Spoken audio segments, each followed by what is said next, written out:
y'all, this is Ryan Monto, and this is GoCoogs.com's special presentation called Cougar Content Creators. 5, 10, 15 years ago, there really was nobody in the space of creating content specifically for U of H fans. The Chronicle had their thing and John Royal from the Houston Press, but that was about it. Today, you have podcasters and audio and writers. They're everywhere. And we have a unique opportunity to highlight them and to show you kind of who the person or people are behind the scenes and give you their contribution on what's happening today with U of H athletics. Today, we're going to be joined first by Andy Yanez. He's from Let's Rage Coogs, Pod Slamma Jamma, formerly of Gallery Sports, the Daily Cougar, and now he's a contributing editor with GoCoogs.com. Hi, Andy. Hey Ryan, how you doing, sir? You forgot Sports Map Houston, Yeah, sir. well, all right. When's the last time you did something for them? May. Actually, Okay, well, there you go. June. So next we have Parker Ainsworth from Locked On Cougs. You can see his logo up there at the top. Parker Ainsworth, who I'm going to call Parker Jenkins at some point during this. It's inevitable. Parker Ainsworth. He's faster, better after contact, I would guess. So Parker Ainsworth, Locked On Cougs. You can find him on YouTube and all the platforms for podcasts, I think, right? Yeah, we're on all the audio platforms, YouTube, etc. Yeah, it's good to have you. Good to be on, Ryan. Oh, thanks. Good. Thanks for having me. Yeah. I almost misspoke because I'm actually I'm thinking through what we record. We're a daily show, 5 days a week, and we've been doing post games this year. But yeah, we're doing all. And so I guess I'm sorry I almost said that because I'm used to doing my own thing every night. But yeah, I'm good. I'm glad I'm on. And here is the only guy that has been around longer than me. When I came to U of H and went on to press row at Hofheinz, when it was actually press row and you weren't at the top of the arena, Chris Gardner was sitting there, and I was intimidated by him. And I was, Chris, I really was, because I was a young kid and I didn't know what I was doing. I had frosted tips. And you look like a very serious person covering a game in a way that I didn't understand. And so Chris Gardner, Houston Roundball Review. I totally forgot, man. I did all this work and I didn't do anything. Where'd it go? Boop. There you go. See your logo right there. Houston Roundball Review, and has been around for, you've got to be close to 30 years, huh? Yes, sir. So now it's our guy, Starnes Leland. Starnes is the sports editor of the Cougar. He writes for GoCoogs.com and does a game after show we call Afterthoughts. One of the 5 or 6 or 7 best post-game shows for U of H. Starnes, hello. Hello, how's it going? Great. This is the most unruly screen we've had. It's been 2 people up to this point, and now there's 4, I think. And so we have Dustin and Sam, and then Bobby is right below me. It's like a Hollywood Squares or a Brady Bunch kind of thing. So the first question I have, and a lot of other people have, is why do you hate Major Applewhite so much? I think Sam kept the Major Applewhite thing going, so we'll let him answer that one. It started as he had there were some legs when UTSA canned Frank Wilson that Applewhite would take that job, and I thought that was a very funny thought.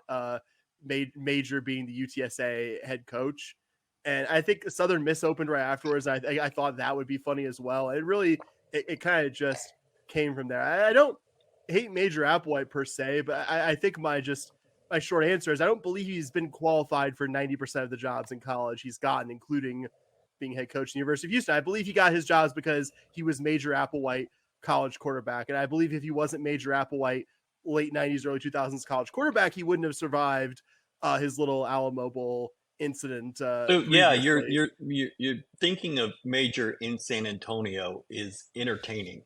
Yeah, Um, exactly. And that's a rare thing you would hear in the same sense. Major and entertaining. If you ever heard him Yes. speak or had the fortune of watching one of his offenses on field. And I'm going to tell you that you can say a lot about Major, but person to person, one on one, it was even worse. And so you think You were saying that, but I really football- thought you were going to be like, yeah, he's actually a little bit more engaging. It's awesome. No, it's awful.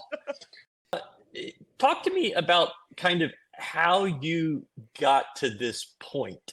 I know you've been a content creator prior to this and different things, NBA, and you're kind of a little bit more well-rounded, I guess, than me, who's just U of H and has been that way for so long. Well, and I think that one of the cool things about the way you're doing this is that like people get to like get a flavor of everybody because I think everyone gets this a little bit differently. So I was born in Houston and then we moved away when I was a kid and kind of took being a sports fan of all things Houston with me kind of wherever I went, almost defiantly.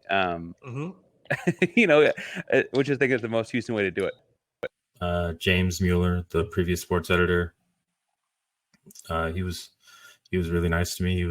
He trusted me. He liked my work. He liked me. And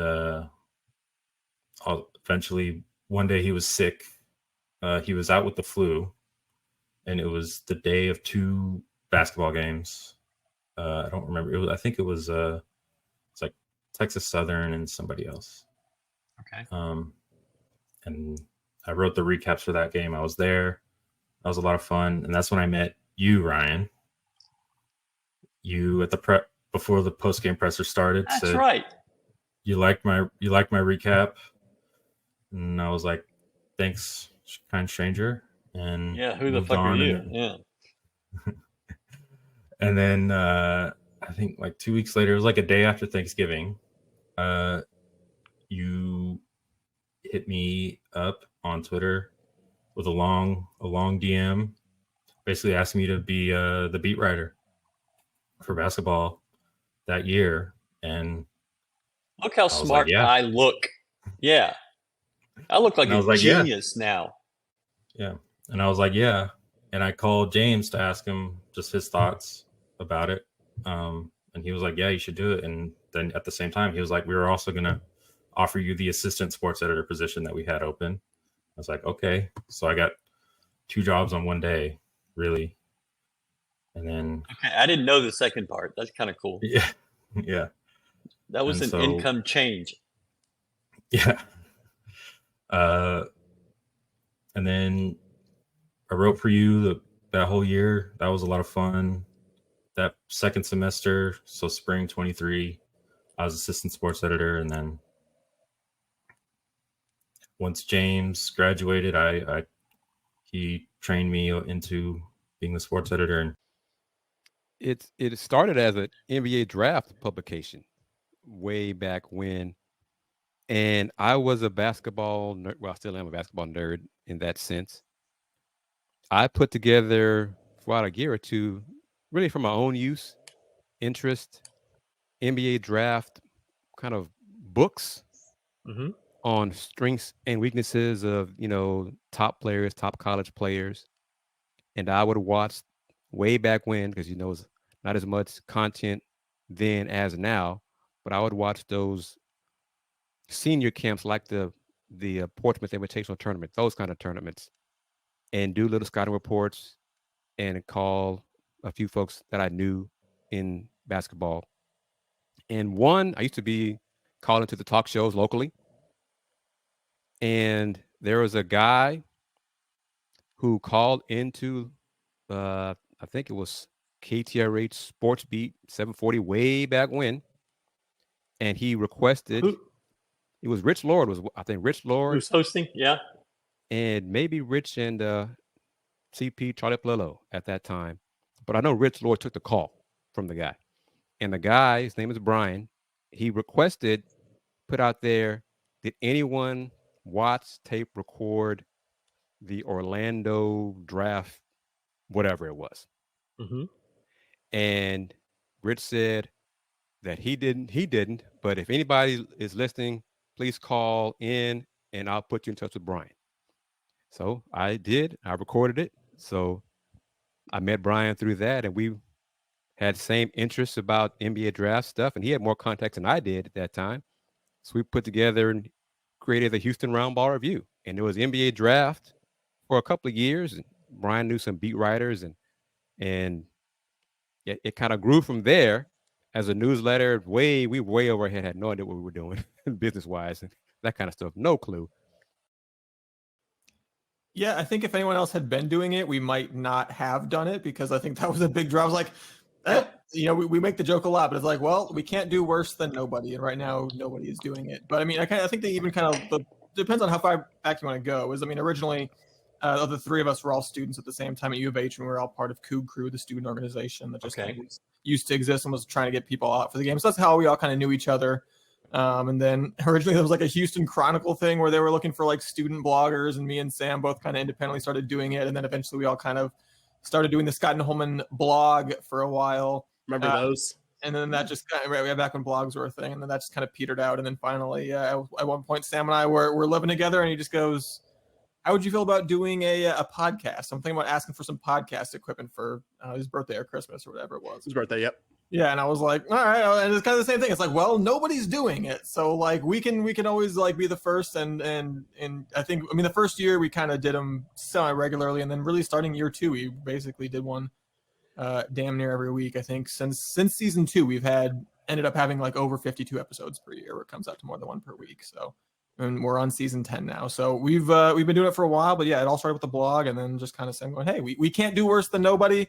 And yeah, it's still fun. I still enjoy coming here every week and talking, sometimes happily, sometimes very angrily about how things are going.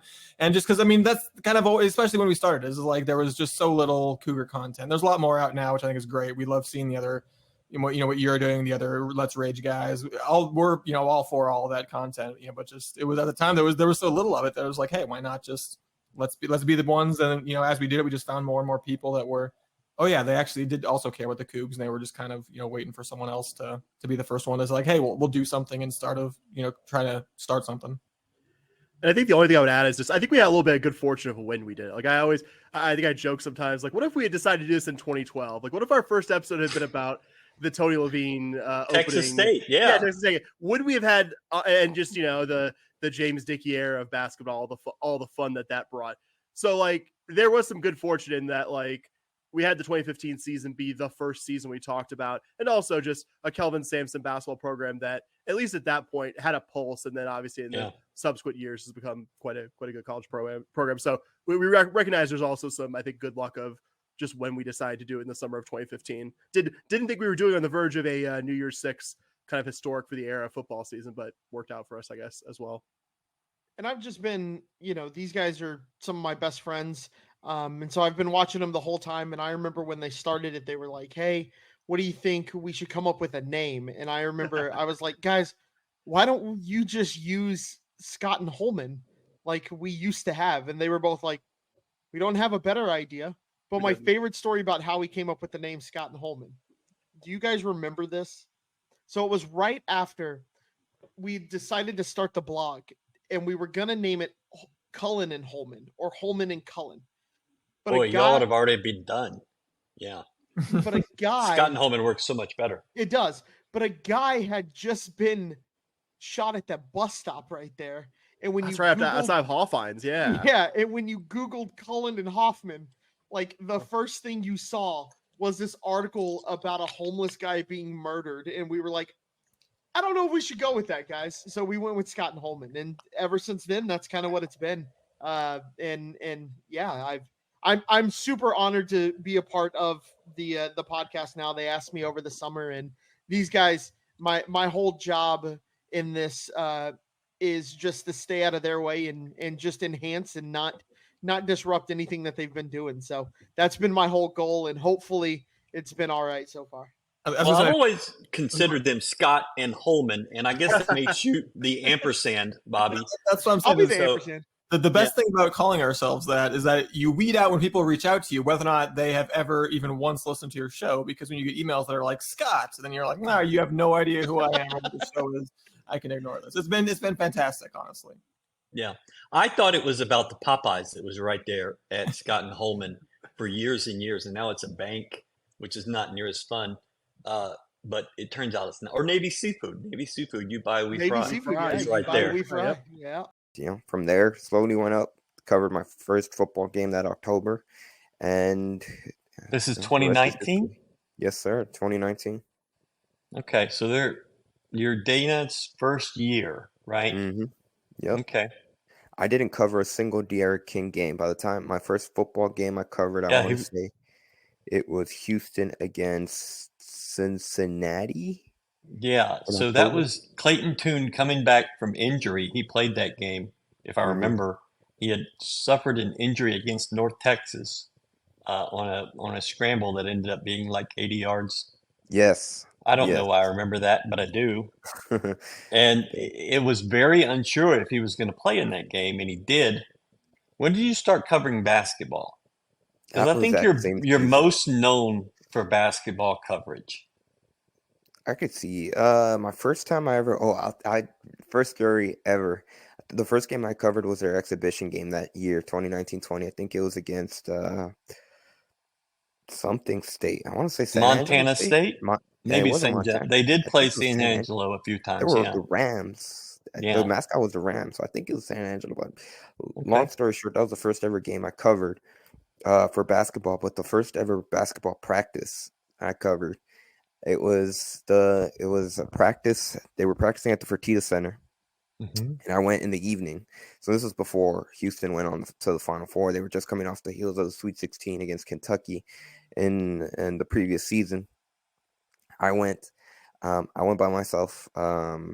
That's the first time I ever met Jeff Conrad. When I went there, not a single reporter was there. Nobody, not even Duarte from the Chronicle was there, because I think they had two availabilities. They had one with Kelvin. Okay. They used to do it at 11 in the morning in person. So I'm assuming most people went to that one, and then I went after to the one in the evening. Only one there. Interviewed Kelvin Sampson, and by myself. That was my first ever interview when it came to men's basketball. Kelvin Sampson. Do you I'll have never that forget. video? I do have that audio.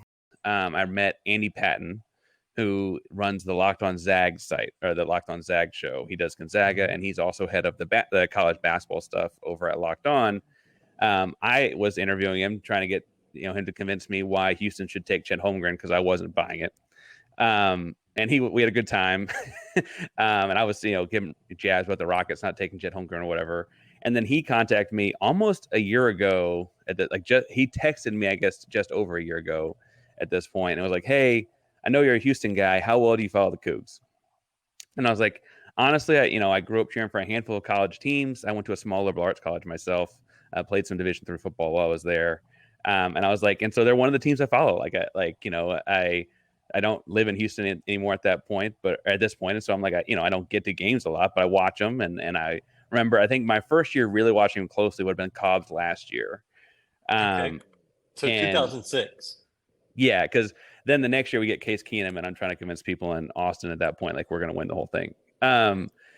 Because people in Austin like to hear their teams overhyped, and so I was overhyping ours. But the truth is that when he reached out, I had no idea. I thought he was going to have me come on to talk about Houston. I had no idea they had a Houston Cougar show in the works. One thing led to another. Zach Blackerby, who's in charge of the whole college department, he asked me to do a demo. The demo was, of course, the week we lost to Kansas. And so I talked about losing to Kansas and how atrocious that feels. Zach liked it. One thing, ipso facto, next thing I was on doing Locked On Coogs. I did a full episode. I was just super nervous the first couple. We hit YouTube about a month later, and here we are. That's a long story. I'm sorry, but here we are. Andy Yanez took 45 minutes to tell us his backstory, so that was actually great. Andy probably I'd be interested to hear that, actually, so I'm going to have to tune in once this hits, because I want to know where Andy's from. Where did you play? I played Division III football at Occidental College. Okay. Yeah, tiny in California, right? In LA, yeah. And honestly, I was a high school kid in Austin. Like I said, we moved out of Houston when I was a kid. I was a high school student in Austin playing some football, and I got off the plane. What's the song? Got off the plane at LAX. I got off the plane, and it was 75 and sunny, and we drove past UCLA and the Hollywood sign on our way to campus. And I was like, man, I could do this for 4 years. Who would you say you cover? I cover college. That's my passion, is covering college, covering the Cougs and college hoops more. I still cover the Rockets because the YouTube channel for, Houston Roundball Reviews, most of the subscribers are Rocket fans. Yeah, I've noticed that the views for the U of H stuff and the views for the Rocket stuff don't quite even out. Yeah. So why is it college over the NBA? That's a good question. For those who don't know, who haven't, watched any of the shows or followed me on any of the platforms, I am not a Rockets fan. I wasn't a Rockets fan when I started covering them years and years ago. I am a Detroit Pistons fan. So I cover the Rockets as media only. NBA-wise, I'm a fan of the league. I'm a fan of the Pistons. I cover the Rockets. One reason is because the views are there. The numbers are there for me to continue covering the Rockets. But in terms of the game, the passion, the fan bases, the Final Fours, I just enjoy college hoops more. You became a Detroit fan Bad Boys era before that? Yes. 1987, 86, 87. Bill Lambier is your guy. Lake Charles guy. Yep. McNeese guy. Yep. Yeah. Joe Dumars was my guy. Yeah. Oh, Joe Dumars. That's who I'm talking about. Yeah. Wow. I know nothing about the NBA. Joe Dumars, South Louisiana guy. And the irony is, Ryan, growing up, I was a Rockets fan. Okay. Akeem, the Twin Towers, Ralph Sampson, all that. I was a Rockets fan. So I was a teenager, and my fandom went from whoever was winning. Okay. I wasn't a diehard fan yet. When the Celtics beat the Rockets in the finals, I was like, okay, what team is on the rise that was becoming the Celtics rival that wasn't the Lakers? I was never going to be a Lakers fan. That wasn't going to happen. It was the Pistons. And I was like, okay, it looks like the Pistons could be that team to knock off the Celtics. That's my new team. And then I just stuck with them ever since. Well, there you go. And now you got Marcus Sasser, right? So yes. Mm-hmm. I threw you in the deep end and said, go to practice, talk to Kelvin Sampson, get to know the players, and you need to have that all done like in an hour. So what was that like for you? Like, I mean, you didn't get eased into it. It was like, bam. Yeah, it was pretty scary because it was just like, okay, this is all real now. Like the writing I had done as a staff writer, it was, I get assigned like maybe a volleyball game or a golf tournament this week, and then maybe I'll go and do that and just watch it there, or maybe I'll just use the stats and I'll write the recap and then send it in. It's nothing. So I really didn't have much like experience in like the beat writer stuff. I'd gone to a couple practices with James before, and it was fun, but it was very intimidating. And then we really hit the ground running and just going to every practice, going to every game. And it was nerve-wracking. It was really tough for me to have the nerve to ask questions, particularly to Coach Sampson. And honestly, I'm still working through that. I'm not great at coming up with questions in that setting and stuff like that. But I'm definitely just so much more comfortable. And I think you have to get yelled at once to like pop your cherry to get going in it. Because once you get yelled at that first time, the second time isn't near as bad. And, I've had coaches that yelled at me and I was like, whatever. And then Kelvin does it and it's like, oh, you're like a scary man. Yeah. So when most couples add a third, it means the magic has kind of run out. But y'all are doing more and more than ever, right? Y'all are doing a couple episodes a week, and you're covering everything still. That's the part we're going to get to that I just can't fathom how you know everything. But yeah, you added the third, and I mean, some shows bring on a new character to kind of spice it up, and is kind of that what we're doing? I think from my perspective, it was to kind of take some of the burden off of those two, right? If you have some family emergency or your significant other has a thing that they want you to go to, or you have different things, it really opens it up to where Sam, Dustin, they no longer have to do a single episode by themselves. If somebody is sick, right? I know last year there were a couple of times where Dustin was sick and Sam got sick. And so people start doing solo episodes. And to be honest, solo episodes just aren't as much fun for the listener because they're just listening to one person talk for 30 minutes sometimes. And not that that's a bad thing, but it just one of the sucks good things. to do. And that's also part of it is it's really tough to do. So it really makes it easy if somebody has to miss or somebody has something like that. It allows us to do more premium content as well. For we talking to the guys, we've had Patreon supporters who are just supporting what we do, but it gives us the opportunity to actually give them something for what they do. I'm still a Patreon supporter on our stuff too. Yeah, kind of like Bobby said, I think that was kind of one of the reasons that we kind of first started kicking that around was just like, hey, I've been doing this every single week for like 9 years. I might want to take a week off every once in a while, and or if you want to take a week off, not have to do a solo episode because like you said, those aren't real fun. And I think we haven't really taken that many weeks off, so I mean, we haven't really initiated the plan yet. We need to start doing that, I guess. But I think the bigger thing has just been that. If there's one criticism that I would have ever had of the podcast over the years, just that Sam and I are maybe a little bit too alike in terms of the way we think about things and the way we talk sometimes. And Bobby just has a little bit of a different spin. I think Bobby being around makes Sam and I get a little bit more lighthearted and goofy than maybe we just naturally do on our own. It just kind of brings a new flavor to it and makes everything a little bit more just kind of lighthearted and fun in a way that I think is probably more entertaining to the listener. So I think it's been, even if it wasn't the original kind of plan, I think it's worked out quite well in terms of how the show feels. So Brad and I are kind of the same way, is that we think about things the same way. And that comes from 20 years of sitting on a bar stool in a bar, talking about it and texting about it and going to games and talking about it and dealing with Art Briles and his shenanigans and Kevin Sumlin and his and Tony and Major and Tom and now 5 years in Dana. And we think alike. And so that makes a good show. It makes like we can just go off of each other, but it also maybe bringing in some new blood kind of helps. And so I'm replacing Brad, I think is what I'm saying here.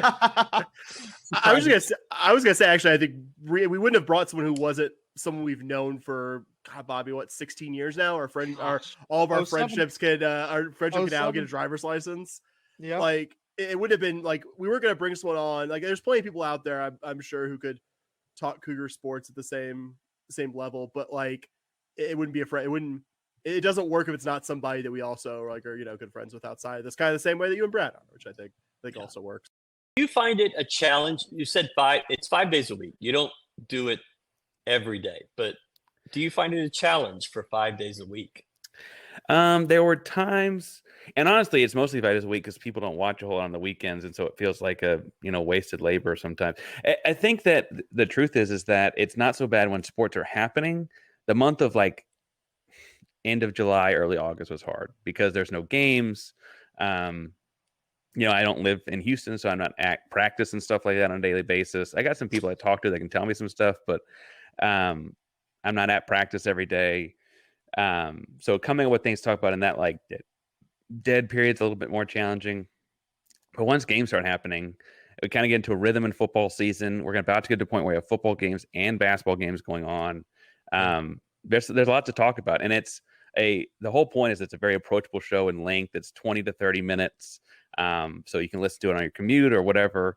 Nothing too I don't know how long your commute is, I guess, but nothing too crazy. And so when all things are swinging, 20 or 30 minutes a day is not too much to talk about for sure. But I mean, doing it one person, that would be kind of my thought is you've got that enormous microphone in front of you, and that's it. It's just you. And that part would make me nervous. Like, do I look like an idiot for 30 minutes a day, 5 days a week?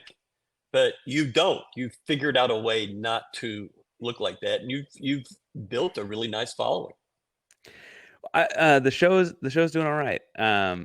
Good Houston fan, or I'll say loyal Houston fans. Some people are more positive than others. That helps a lot. And I truthfully, that was when I say I was nervous to start the show.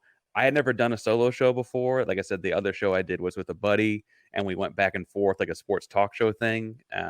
So just talking to the microphone and even making like comments as if the listener can talk back. I don't hear what they say back, right? That was a challenge for sure at the start. But you kind of get, when you do it every day, you kind of get the swing of it because you're just doing it every day. Yeah. The thing about that day, I want to say it was raining and I was pouring for whatever reason. I was in a bad mood leading into it. And then when I got there, and then when I got there, no, it's a pretty good story. Jeff had me in the bowels of Fertitta Center because, of course, they don't want anyone to watch any of their practice. Right. And he just pulled me once they were done. Like I said, I was the only one there, so went up to Kelvin Sampson, and that was before I knew of Kelvin Sampson because he was an assistant coach with the Rockets before he was the head coach at UA. That's how I knew Kelvin Sampson. He was a former assistant coach for the Rockets, and then of course I'd seen what they had been able to do in the NCAA tournament the last 2 years before that. Mm-hmm. And like I said, I asked the most basic, greenest questions. I think it had been after that preseason game, so I probably asked him about a freshman Marcus Sasser. But to his credit, he didn't chew my head off. He was real cordial, and I'll never forget this because after game, because it was after the exhibition game, they were about to play their first regular season game, and I told them, good luck in your regular season. He told me, good luck with your career. And I'll never forget that from that moment. That's again, pretty cool. He didn't chew my head off. First interview, you could tell I was green. And then I also got to interview Marcus Sasser that same practice. And I don't remember if I interviewed Caleb Mills. I know Marcus Sasser for sure. But that's the Kelvin Sampson story. It was November, right before the first regular season game in 2019-20. Huh. That's pretty good. I didn't know any of this. So I am imagining other people didn't either. I don't think I've told that story on record. So you do like 40 shows a week. Like, I feel like there's the folks talking and the Thursday lunch and how many different things are you doing? The lunch break shows on Thursdays. I'm the host of that grew from relationship with Andre Jones, who covers the Rockets and Texans, and that's how we met via those games. And that show, he hosts the show Monday through Friday, and he gave me Thursdays in April roughly, and so I've been doing that every Thursday on the lunch break. He now has named it, thankfully to him, the Houston Roundball Review Takeover of the lunch break. So that's pretty good. Kudos to him for that. The Folks Talking Sports show is pretty much now on Sundays with Andy Yanez from Let's Rage Coogs and Willie Gibson, who is a Buckeye, but he's from Ohio, lives in Ohio, WTG Sports, and I sprinkle in some guests every so often. Used to have James Mueller on as well. He was one of the initial contributors to Folks Talking Sports. And then, of course, Rockets are still there. So I have the Let's Talk Houston Rockets with the fans. Mainly that's on Saturdays, but during football season right now with Let's Rage Cougs, that's moved to Fridays. And even I did one on Monday for Rockets because Media Day was on Monday. So trying to make Rocket fans happy as well with more of their news about their favorite team. And so you've moved into, or maybe not move into is the right way, but you're doing football now. And focusing on that, what made you decide that was where you wanted to go? The Cougs moved to the Big 12. Yeah. And years ago, I used to intern at KCOH Sports Radio with Ralph Cooper. Ralph Cooper. And I was Ralph, as all he does with all his interns. You got to know sports, so it wasn't just basketball. If I was going to be with Ralph, so it was basketball, even baseball, which I still can't stand, but I know the game. So baseball, football. I've been a fan of football, but if the Cougs moved to the Big 12, I still have contacts and friends and colleagues in the Big 12, and they were kind enough to approve me for media day for football, and just trying to get back into that part of it because football in Texas is still king. And Ralph Cooper intimidated me too, but he was the nicest guy in the whole Yes. world. Once you get to know him, And- yeah. Oh yeah. Yeah, but I mean, I just was like, oh, I mean, you feel gravitas from certain people, and he had it. Yep. And when I was around as a kid, it just was like, okay, that's a guy. I will be deferential to him, but he was a super nice, great guy. He was so great to me because he had been on TV and all that, covering talking sports really on TV.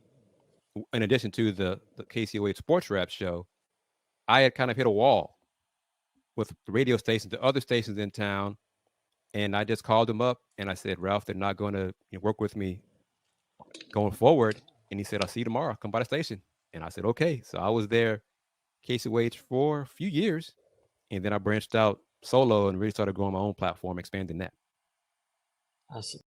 So how do you stay on top of everything? Like, y'all are all over volleyball and track and field and women's basketball. And like, I feel like I have a pretty good view of U of H athletics, but I can't do all of that. And I feel like I'm accomplishing something staying on top of basketball and football and golf. And thankfully, not thankfully, but baseball hasn't been good in a while. And so I haven't had to really focus on baseball. And like, that's my first love, college baseball. Like, if we could do a U of H college baseball website, we would. But it would be me and Brad just talking back and forth to each other with nobody watching.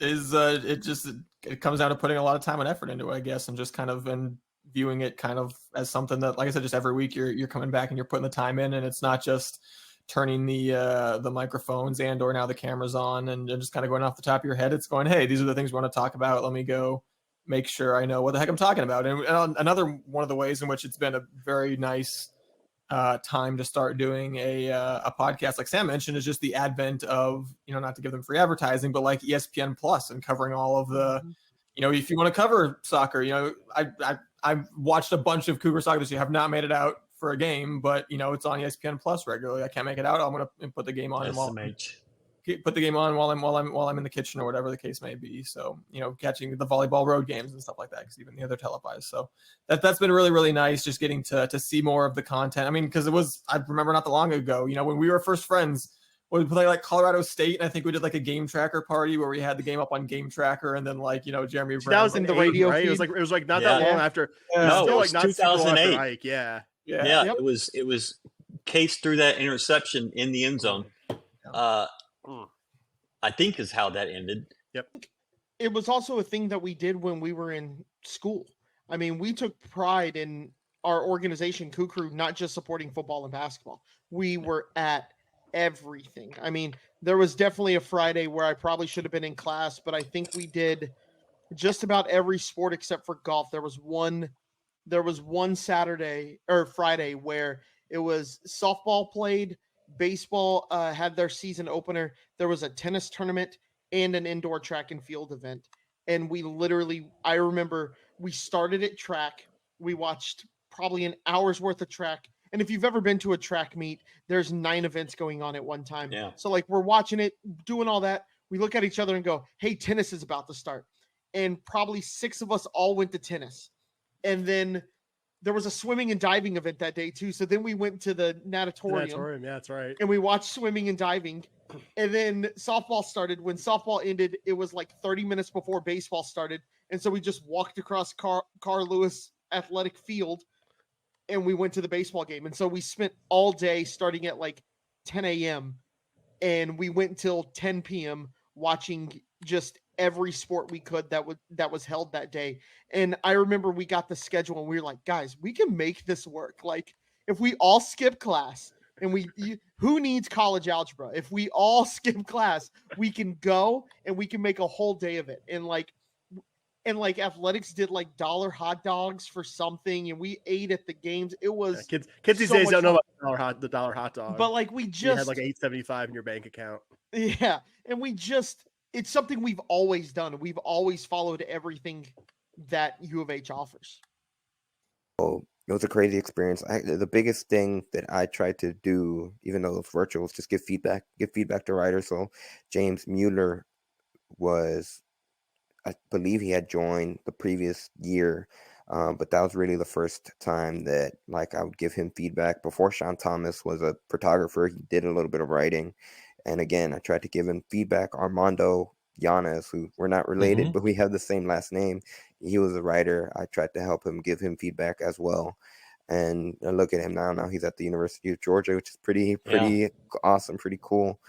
And even James just took the ball and honestly, he did a much better job than I ever did as an editor. And he, hopefully I played in some small role in being able to instill in him how everything's supposed to be just in terms of schedule, and honestly taking it as, my mindset was always, obviously we couldn't compete with the Houston Chronicle, but be an alternative, be right there.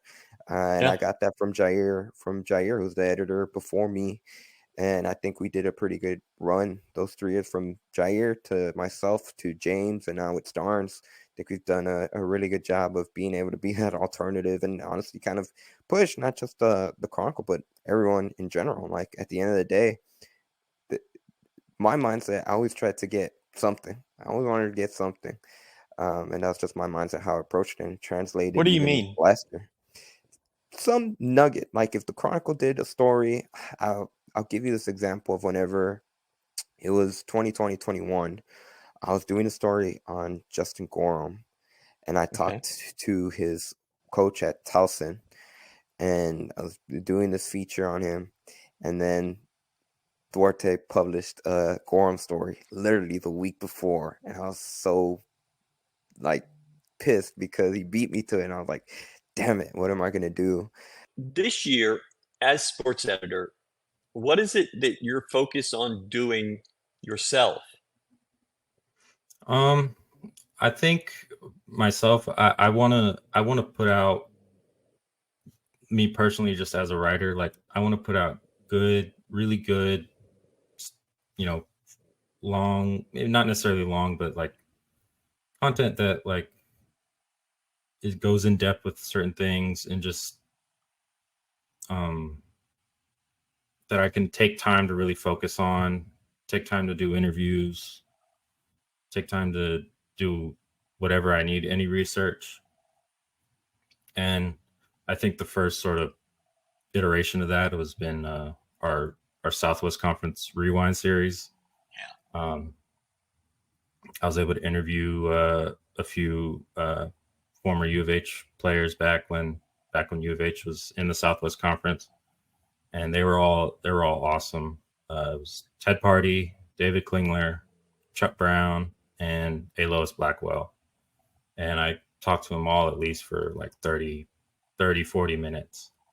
And that was a lot of fun. And yeah, for sure. And Leo Burrell was really someone who was really generous with his time when we reached out to him. Was like, oh yeah, was happy to come on. Carl Lewis reached out to us and was like, hey, I'd love to come on. We're like, yeah, literally name the time and place, and we will. Yes. So I mean, he's been great, and so it's been cool. I mean, we talk volleyball a lot, and Coach Rayer's been happy to come on and is just say, hey, appreciate you guys talking about us, and has been really appreciative. So we've had lots of parents of players in all those sports reach out and be like, hey, I think it's really cool that people are talking about this. So it is a lot of fun. And one of the other ways we met was we were all, I think at times we're like volunteer ball boys for the volleyball team. So like, that's volleyball is such a fun sport to just watch in person. And I was having fun watching it when we were terrible and now we're actually good. So I think the biggest overarching answer to like how do we know all this stuff is that we're all just big nerds who will watch any sport if you like put a logo on the teams that we recognize. Give me someone to cheer for and or cheer against, and whatever it could be. Be watching people flip cups or something like that. And I don't know. If you got There's Houston just very across your little chest, we're gonna support you. Okay. So are you all like, is there a volleyball guy and a softball guy, or is it kind of even and spread out? No, I don't think there's really, other than since Bobby's come on with him being kind of a big golf guy, we've kind of been willing to turn him loose on the. Here you go. Yeah. Oh, yeah. That's not something I knew a lot about, and you want to talk great, like be the golf guy. Bobby, you and I are going to do a show, a U of H golf show. You And name it, I'm there. F them. We're just going to do our own Let's thing. go. Yeah. And Let's you and I are go. going to have to watch it a lot to get those numbers up because Yeah. I don't even think my Yeah, I mom would don't- watch that. Oh, my mom definitely would. I'd give you Yeah. guys a download. I don't know if I'd Thanks, listen. Sam. I don't know if I listen to it, but a full thing. But I would Yeah. give you all a download. Dave Campbell's would sever ties with us if we did that. So that would be available if that were something y'all wanted. This was still when I was at the editor at the Cougar. Story on Fabian White and his whole recovery when it came to the ACL process and what it was like for him, like going back to May of 2020 when he injured it. It told the story. And the funny thing about that story, I didn't even talk to Fabian White as much as compared to Kellen Sampson, some of the other players. So it was really kind of putting together the pieces of the puzzle of his injury, his whole recovery process, and really when the entire team figured out that he had a chance to play in the 2020-21 season, which obviously was he was a part in that Final Four run that they had. And then even last year with Gallery Sports, the story on Marcus Sasser when he suffered the broken foot, or the toe. The toe. Be very specific about his injury, or else Calvin Sampson's gonna run us. He's gonna chew us out. But yeah, kind of similar story because that was unique in and of itself, where it was Christmas time. They were all celebrating the holidays on Christmas Eve, and then youth breaks to Marcus Sasser is out for the season. Everyone's scrambling, and no one expected an improbable run no one outside of the program expected them to go to the Elite Eight. Here they were 24 hours later, a year later, and obviously Marcus Sasser was back as a senior. They were projected to be top 5 and one of the candidates to make a deep run in the NCAA tournament. So just stuff like that. That's what I like. Do something that no one else could. I think that's something that really resonated when it came to Let's Rage Coogs. I remember you writing that story and the work you put into it, and I thought it was really good. And you can't compete with the breadth that a Chronicle or a big, like a national publication has, but you can do it differently. And you can, like you said, to get the nuggets, just if you approach a story in a different way, that's going to resonate. And I appreciate you doing that. You're doing that for us right now. You're straight fire right now.